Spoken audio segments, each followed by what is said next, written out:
Ranking the stories of Twisted Metal Black characters based on how dark they were. And at number 7, we have Mr. Grimm. Mr. Grimm is set out to get revenge on a man who put him and his comrade in a pit during the Vietnam War. And they were put into that pit for so long that eventually Mr. Grimm had to eat him. And so he had enough sustenance to pretty much survive until he was rescued. But once rescue had arrived, he had already gone a little too mad, and he kills the people who saved him. In the end, he is able to get revenge as Calypso brings forth the man that caused all of this. But instead of making it quick and easy on the dude, he, does what he knows best and eats him. At number 6, we got the Preacher. This dude was dead set on believing that he was possessed by a demon from a baby. And because he was possessed, he ended up attacking everyone in the church. So to make everybody else believe that he was possessed, he enters Calypso's tournament. And in the end, the truth is revealed, and we find out that the baby was not possessed. Yeah, it was just a normal baptism. So bro went on a killing spree simply because he was off the wazoo. And after discovering that, he essentially could never forgive himself nor find salvation. So he jumps off a building. And no flip either. And at number 5, we have No Face. This was a boxer who got beat up really bad. So bad that he had to go see a surgeon. However, the surgeon actually bet on him during that fight. So,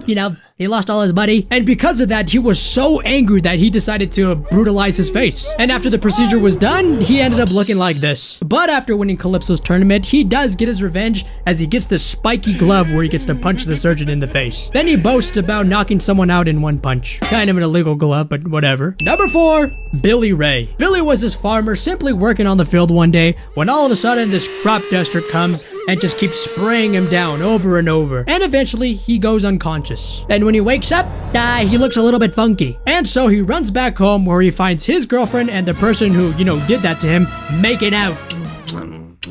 And so he grabs the closest tool that he could find and he goes to town on his girlfriend. Not in that way though. And after winning Calypso's tournament, he does manage to track down the guy who was making out with his girlfriend in the first place. And with that, he gets a pretty gruesome revenge. I just thought the whole nature of this story was a little dark. I didn't really like the isolated farm or the punishment of the pilot. That pretty rough stuff.